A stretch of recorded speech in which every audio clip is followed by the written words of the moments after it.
अगर आप 2026 में स्टडी इन फिनलैंड प्लान कर रहे हैं तो ये वीडियो बड़ी इंपॉर्टेंट है। इस वीडियो में मैं वो मिस्टेक्स बता रहा हूँ जो पाकिस्तानी स्टूडेंट्स नॉर्मली करते हैं। तकरीबन 7 से 8 ऐसी मिस्टेक्स हैं, अगर आपने उनको अवॉइड कर लिया तो आपके फिनलैंड में जाने के चांसेस मैक्सिमम हो जाएंगे। फिनलैंड एक बहुत अच्छी स्टडी डेस्टिनेशन है, दुनिया में वर्ल्ड क्लास आपको एजुकेशन मिलती है, सेटलमेंट के चांसेस बहुत ज़्यादा हैं। फिनलैंड में आपको स्कॉलरशिप मिलने के चांसेस हैं, लेकिन पाकिस्तानी स्टूडेंट्स अपने कम नॉलेज की वजह से बहुत सारी ऐसी मिस्टेक्स करके बैठते हैं जिसकी वजह से उनकी एप्लीकेशन यूनिवर्सिटी लेवल पे रिजेक्ट हो जाती है। तो ये वीडियो उन स्टूडेंट्स के लिए बहुत अहम है जो फिनलैंड का खुद वीज़ा प्रोसेस करना चाहते हैं, या अगर किसी कंसल्टेंट से करवा रहे हैं तो उनको इन सारी चीज़ों का प्रॉपर आइडिया होना चाहिए कि अगर उन्होंने ये पॉइंट्स कवर कर लिए तो उनका वीज़े के मैक्सिमम चांसेस हो जाएंगे। तो बगैर टाइम ज़ाया किए चलते हैं वीडियो की तरफ।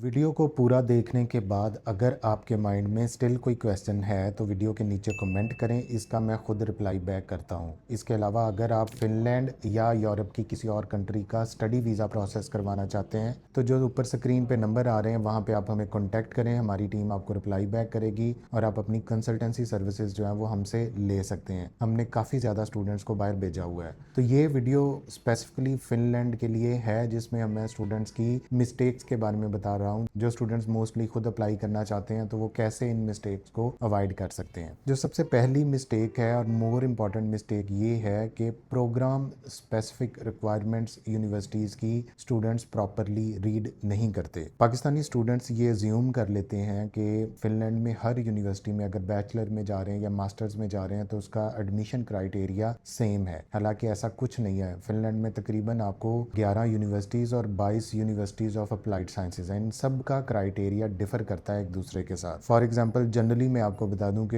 यूनिवर्सिटी ऑफ अप्लाइड साइंसेज के अंदर आपको 2 साल का वर्क एक्सपीरियंस रिक्वायर्ड है अपनी लास्ट डिग्री के बाद। Fresh candidate mostly university of applied sciences के प्रोग्राम में अप्लाई नहीं कर सकता। इसी तरह जो यूनिवर्सिटीज़ हैं जहाँ पे रिसर्च के प्रोग्राम्स हैं वहाँ पे फ्रेश कैंडिडेट्स अप्लाई कर सकते हैं। कुछ यूनिवर्सिटीज़ जो हैं वो पोर्टफोलियो रिक्वायर करती हैं, कुछ यूनिवर्सिटीज़ GMAT रिक्वायर करती हैं, GRE रिक्वायर करती हैं। कुछ प्रोग्राम में आपको एक सेपरेट जो है वो एक क्रेडिटर्स का टास्क दिया जाता है जिसमें अपने अपने पाकिस्तान के जो क्रेडिटर्स हैं उनको फिनिश क्रेडिटर्स के सिस्टम के अकॉर्डिंगली आपने कन्वर्ट करना होता है। तो ये सारी चीज़ें जो एक आम स्टूडेंट जो है वो स्टडी इन्फो पे जाके अप्लाई करना शुरू करता है तो वो इन चीज़ों को प्रॉपर फोकस नहीं करता और जो यूनिवर्सिटी या प्रोग्राम स्पेसिफिक रिक्वायरमेंट है उसको मीट नहीं करता। फिर आपका उस प्रोग्राम के अकॉर्डिंगली आपके क्रेडिटर्स उसमें मेंशन होते हैं कि आपने इतने मिनिमम क्रेडिटर्स पढ़े हों, फॉर एग्जांपल बिजनेस के या IT के क्रेडिटर्स हैं। फिर आपका रिक्वायर्ड एकेडमिक बैकग्राउंड आपका सेम होना चाहिए। उन्होंने मेंशन किया होता है कि ये फील्ड वाला बंदा इसमें अप्लाई कर सकता है। और हम समझते हैं कि स्पेसिफिकली फॉर एग्जांपल बायोलॉजी बहुत बड़ी फील्ड है तो इसमें आगे बायोटेक्नोलॉजी, बायोकेमिस्ट्री जो है वो स्पेसिफिक फील्ड्स हैं, बायोइन्फॉर्मेटिक्स स्पेसिफिक फील्ड है। तो बॉटनी के अलग से सब्जेक्ट्स हैं, जूलॉजी अलग है। तो इस हवाले से प्रोग्राम्स जो हैं वो यूनिवर्सिटीज़ अपने खुद जो है वो क्राइटेरिया डिफाइन करती हैं। फिर उस यूनिवर्सिटी के लिए स्पेसिफिक कुछ इवन असाइनमेंट भी मांगते हैं उस प्रोग्राम्स के लिए, तो उसके लिए भी आपको जो है वो अलग से एक प्रिपरेशन करनी पड़ती है। तो ये एक बेसिक सबसे बड़ी जो 90% रिजेक्शन पाकिस्तानी स्टूडेंट्स की आती है वो एंट्री रिक्वायरमेंट्स का ना मीट करना है। जो दूसरी सबसे बड़ी मिस्टेक पाकिस्तानी स्टूडेंट्स करते हैं, और जब से ये चैट GPT आ गया इनका तो अपना दिमाग बिल्कुल ही काम करना छोड़ गया है। ये मतलब इतने डिपेंडेंट हो गए हैं AI के ऊपर कि क्रिटिकल थिंकिंग ऑलमोस्ट जो है वो ज़ीरो हो चुकी है। भाई आप चैट GPT ज़रूर यूज़ करें, लेकिन उसके लिए भी अपनी अकल को थोड़ा सा इस्तेमाल करें कि उसको क्या आपने कमांड देनी है, उससे आप क्या पूछना चाहते हैं। क्या आप उससे डेटा फैक्ट्स पूछना चाहते हैं या जनरली उसको एक लफ्ज़ में कहना चाहते हैं कि जी मुझे सारा कुछ प्रोवाइड कर दो। तो इसकी सबसे बड़ी एग्जाम्पल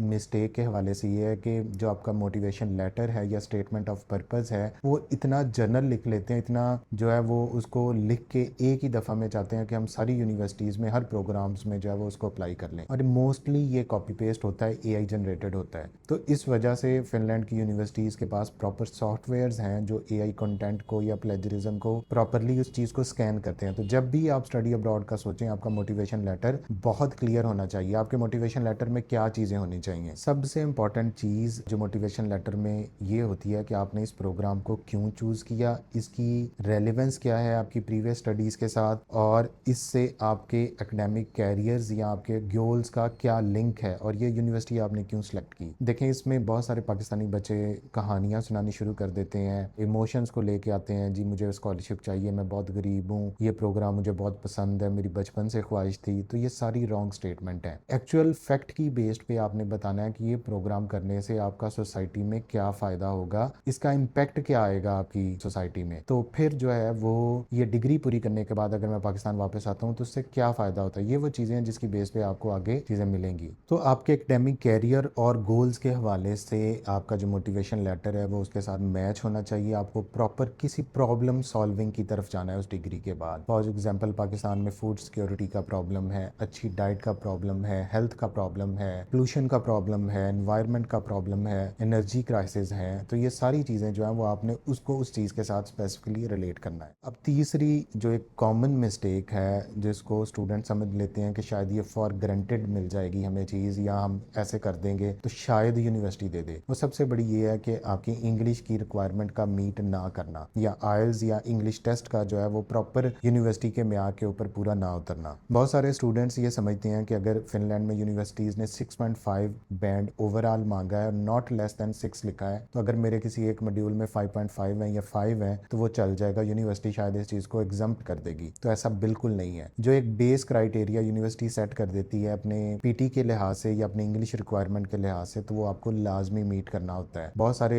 इवन इस वीडियो के नीचे आपको कमेंट्स मिलेंगे कि क्या विदाउट आइल्स एडमिशन हो जाएगा, विदाउट पीटी एडमिशन हो जाएगा, इंग्लिश प्रोफिशिएंसी लेटर पे एडमिशन हो जाएगा। तो ये बहुत क्लियर इंस्ट्रक्शन है कि फिनलैंड में कोई भी यूनिवर्सिटी आपको इंग्लिश प्रोफिशिएंसी लेटर पे एडमिशन नहीं देगी। इंडियन स्टूडेंट्स जा सकते हैं, उनकी कंट्री रिकग्नाइज्ड है कि उनकी जो इंग्लिश की अगर एजुकेशन है 4 साल डिग्री, तो वो फिनलैंड के अंदर जा सकते हैं। लेकिन पाकिस्तानी स्टूडेंट्स बिल्कुल भी आपकी एजुकेशन का इंग्लिश स्टैंडर्ड जो है वो फिनलैंड के यूनिवर्सिटीज़ के अकॉर्डिंगली रिकग्नाइज्ड नहीं है। तो आपको हर सूरत आइल्स, टॉफल, पीटीई या इसको इक्विवेलेंट कोई और English test, for example Cambridge C1 है, वो आप दे सकते हैं। लेकिन फिनलैंड में डुओलिंगो या आप जो लैंग्वेज सर्च करते हैं, ऑक्सफोर्ड टेस्ट करते हैं, ये एक्सेप्टेबल नहीं है। ये चीज़ बहुत क्लियर है। Without IELTS 6.5 not less than 6 आपका एडमिशन नहीं हो सकता। बैचलर के लिए कुछ यूनिवर्सिटीज़ की रिक्वायरमेंट में ओवरऑल 6 नॉट लेस दैन 5.5 है। और इसी तरह अगर हम पीटीई की बात करें तो उसमें भी आपका स्कोर 55 से कम नहीं होना चाहिए। अच्छा, जो चौथी मिस्टेक्स हैं पाकिस्तानी स्टूडेंट और हमारी एक नेचर है कि हम सबसे लास्ट पे अप्लाई करते हैं। मतलब आज अगर कोई चीज़ हमने करनी है, उसकी डेडलाइन है, तो हम डेडलाइन जो है उसको मीट करने आखिरी दिन तक पहुंच जाएंगे, बल्कि आखिरी घंटे तक पहुंच जाएंगे। अब जैसा कि मैंने आपको पहले भी बताया कि फिनलैंड में एक स्टडी पोर्टल पे, स्टडी इन्फो पे एक स्पेसिफिक टाइम पीरियड है जिसमें आप अपनी एप्लीकेशन सबमिट कर सकते हैं। इस दफ़ा ये 7 जनवरी से लेके 22 जनवरी तक होगा, और इसमें जो फाइनल डॉक्यूमेंट्स की अपलोड की लिमिट होगी वो 27 जनवरी होगी। अब पाकिस्तानी स्टूडेंट्स इस चीज़ को इतना डिले कर लेते हैं, इतना लेट हो जाते हैं, ज्यूम कर लेते हैं कि जी हम एप्लीकेशन कोई नहीं, अभी दिन रहते हैं। ये पता नहीं इस इंतज़ार में होते हैं कि हमने लास्ट डेडलाइन के ऊपर जो है वो पहुंचना है। तो ये बिल्कुल गलत अप्रोच है। इससे क्या होता है कि लास्ट वाले दिन जब आप अपना अपलोड करने लगे तो हो सकता है सर्वर इशू हो, आपके डॉक्यूमेंट्स प्रॉपर अपलोड ना हो, और वो टाइम आपसे मिस हो जाए, आपकी एप्लीकेशन सबमिट ना हो, क्योंकि बहुत ज़्यादा सारी दुनिया से वहाँ पे एप्लीकेशन आनी है। तो हमेशा 5 से 6 दिन पहले आपकी एप्लीकेशन कंप्लीट हो जानी चाहिए। एक एप्लीकेशन के थ्रू आप 5 से 6 यूनिवर्सिटीज़ को सिलेक्ट कर सकते हैं। अपने रेलिवेंट प्रोग्राम्स को सिलेक्ट करें, उनके प्रोग्राम स्पेसिफिक रिक्वायरमेंट्स को देखें, अपने हाई क्वालिटी स्कैन डॉक्यूमेंट जो है वो अपलोड करें। इवन फिनलैंड आपको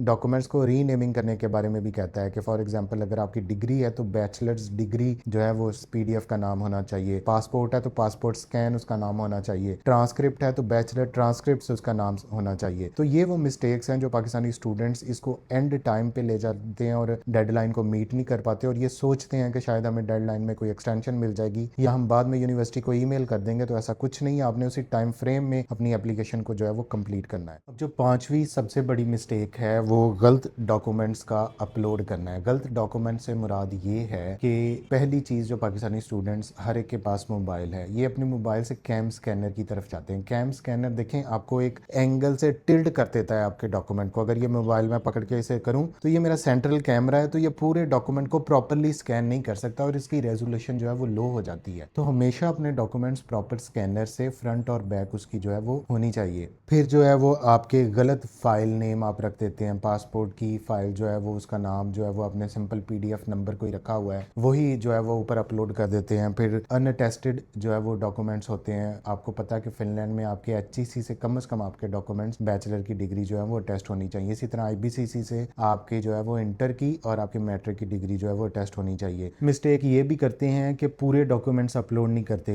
ट्रांसक्रिप्ट अब आपके 3 पेजेस पे हैं तो 2 पेज अपलोड कर दिए या फ्रंट पेज अपलोड कर दिया, डिग्री का सिर्फ फ्रंट पेज अपलोड कर दिया। तो ये भी एक कॉमन रीज़न है। बहुत जल्दी में आता है पाकिस्तानी स्टूडेंट, ये हवा के घोड़े पे सवार है, ये चाहता है कि बस 1 मिनट में मैं इस चीज़ से जान छुड़वा लूँ। तो बात याद रखें कि जितना जल्दी आपने जान छुड़वानी है उससे 100 गुना फिनलैंड वाले ये चाहते हैं कि ये निकम्मा स्टूडेंट हमारे पास ना आए। अब जो छठी मिस्टेक है, पाकिस्तानी स्टूडेंट्स को ईमेल चेक करने की ज़रा भी आदत नहीं होती। देखें, जब भी आप बाहर एडमिशन अप्लाई करें तो अपनी ईमेल जो आप प्रॉपरली पहले से यूज़ कर रहे हैं, आपकी ईमेल प्रॉपर आपके नाम पे होनी चाहिए। फॉर एग्जांपल आपका नाम है मोहम्मद उमैर, तो आपकी ईमेल मोहम्मद उमैर आगे जो भी आपका नंबर है @gmail होनी चाहिए। स्टूडेंट क्या रखते हैं, उमैर जट, उमैर लवली, मतलब ये क्या नाम है, अनप्रोफेशनल सी ईमेल्स यूज़ करते हैं। ये पहला आपका गेस्चर है जो बताता है कि आपको कुछ पता नहीं है। अपनी ईमेल्स में मिस कर देते हैं डेट्स को। एडमिशन का जो कोई टेस्ट है, फॉर एग्जांपल US एग्ज़ाम होता है फिनलैंड में बैचलर्स के लिए और हर बच्चे को ऑलमोस्ट वो देना पड़ता है। कुछ बच्चों को एग्जाम्पशन मिलती है जो सेट वाले होते हैं। ईमेल मिस कर देते हैं, स्पैम फोल्डर नहीं चेक करते। ईमेल तब चेक करते हैं जब डेट गुजर चुकी होती है। उसकी रजिस्ट्रेशन की एक प्रॉपर डेट होती है, किस डेट तक आप अपनी वेरिफिकेशन करवानी है। फिर आप ऑनलाइन एंट्रेंस एग्जाम है, उसमें आप कोई इंटरनेट की सहूलत नहीं होती, आप जो है वो वाईफाई यूज़ कर रहे होते हैं, आपको प्रॉपर कोई सिस्टम नहीं होता, लाइट चली जाती है, वीडियो इंटरव्यू में आप बैठे होते हैं, ऊपर से कज़न कमरे में एंटर हो जाता है। तो ऐसी कोई बोंगी मिस्टेक्स करते हैं, ऐसी इलॉजिकल मिस्टेक्स करते हैं जिससे अगले बंदे को ये इंप्रेशन जाता है कि हमने इसको एडमिशन नहीं देना, इसको हमने इंटरव्यू में पास नहीं करना। तो अपनी प्रॉपर जो है वो एंट्रेंस एग्जाम के लिए ईमेल या आपकी जो इंटरव्यू के लिए कोई ईमेल या आपका कोई रिकॉर्ड आता है उसको आपने प्रॉपर माइंड में रखना है ये चीज़ें कि ये चीज़ इस डेट को एक्सपेक्टेड है। रोजाना अपनी ईमेल चेक करें। फिर जो 7 प्रॉपर मिस्टेक है जो एक बड़े आपको इस चीज़ के लिए आपको समझने की ज़रूरत है कि फिनलैंड के एजुकेशन सिस्टम में 2 तरह की यूनिवर्सिटीज़ हैं, यूनिवर्सिटी ऑफ अप्लाइड साइंसेज हैं और यूनिवर्सिटीज़ सिंपली रिसर्च यूनिवर्सिटीज़ हैं। अगर आपकी प्रीवियस डिग्री या आपका गोल जो है वो रिसर्च ओरिएंटेड है, आप लैब वर्क करना पसंद करते हैं, आप बेसिक्स में आगे जाना चाहते हैं, तो फिर आपने यूनिवर्सिटी के जो प्रोग्राम्स हैं उनको सेलेक्ट करना है। अगर आप फील्ड ओरिएंटेड बंदे हैं, आप इंजीनियरिंग की डिग्री लेना चाहते हैं और अब आप फील्ड में जॉब करना चाहते हैं, तब जो है वो आपकी डिग्री जो है वो वाली होनी चाहिए। आपके प्रोग्राम्स वो होने चाहिए जो डायरेक्ट आपको जॉब की तरफ लेके जाएं। आपका प्रीवियस एक्सपीरियंस भी होना चाहिए। तो बहुत सारे स्टूडेंट्स ये उलट कर देते हैं, उनकी पीछे जो फील्ड है या बैकग्राउंड है वो प्रैक्टिकल फील्ड से है, वो जॉब के अंदर से है। फॉर एग्जाम्पल सॉफ्टवेयर हाउस में काम किया हुआ है उन्होंने इस चीज़ पे, तो वो ऑलरेडी जो है वो एक ऐसी फील्ड में है। किसी ने इलेक्ट्रिकल इंजीनियरिंग की हुई है, उसका एक्सपीरियंस है इंडस्ट्री का, किसी की मैकेनिकल इंजीनियरिंग का एक्सपीरियंस है, तो वो आगे अपनी फील्ड जो है वो नेक्स्ट जो है वो रिसर्च वाली फील्ड जो है वो सिलेक्ट कर लेता है। तो ये मिस मैच कर जाता है आपके प्रोग्राम्स के साथ, आपके गोल्स के साथ, तो इसकी वजह से भी आपकी रिजेक्शन हो जाती है। और जो सबसे बड़ी इंपॉर्टेंट और लास्ट मिस्टेक जिसको मैं कहूँगा कि ये हर स्टूडेंट करता है, पाकिस्तानी शुरू से हम में से बहुत सारे लोग झूठ बोलने के आदी होते हैं। ये अपनी फेक CV बनाते हैं, CV में ऐसे एक्सपीरियंस को ऐड कर देते हैं जिसका इसको ज़रा पता नहीं होता। मतलब आप कंप्यूटर वाला बंदा लिखे कि माइक्रोसॉफ्ट एक्सेल वर्ड ये चीज़ें जो आती हैं, तो this is not a skill. आप अपनी CV में फेक एक्सपीरियंस लगाते हैं, आपने काम नहीं किया होता, आप एक्सपीरियंस को मेंशन कर देते हैं और उसके फेक एक्सपीरियंस लेटर बनवाते हैं। मैं सिंपल सी एग्जांपल देता हूँ कि आप कह देते हैं जी मेरा 4 साल टीचिंग का तजर्बा है। अब आपने फ्री में तो नहीं पढ़ाया हो ना, आपने साथ में जो है वो अपना एक्सपीरियंस लेटर लगा दिया, और इतना फजूल एक्सपीरियंस लेटर जिसमें कोई डेट्स नहीं मेंशन, इसमें जॉब डिस्क्रिप्शन नहीं मेंशन, इसमें सिर्फ जी एक लाइन लिखी होती है कि फलां बंदे ने इस डेट से इस डेट तक हमारे लिए काम किया है। तो ये एक सीधा सादा आप जो है वो फेक डॉक्यूमेंट प्रोवाइड करें। अगर यूनिवर्सिटीज़ की इन्वेस्टिगेशन में चली जाए और आपसे कहे कि अपनी सैलरी स्लिप्स प्रोवाइड करें कि आपको सैलरी कैसे मिलती थी, फिर आप झूठ बोलें कि जी हमें क्या सैलरी मिलती थी। फिर किसी इवेंट की पिक्चर्स वो मांग ले आपसे, उनकी वेबसाइट पे जाके देख लें।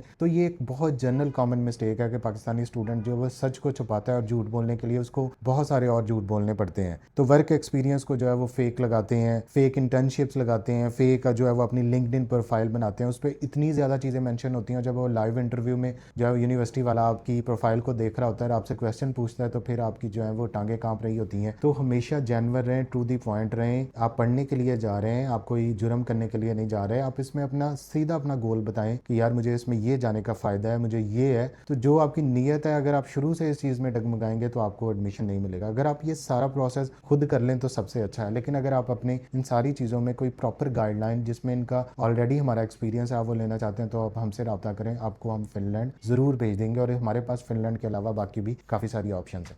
Thank you so much.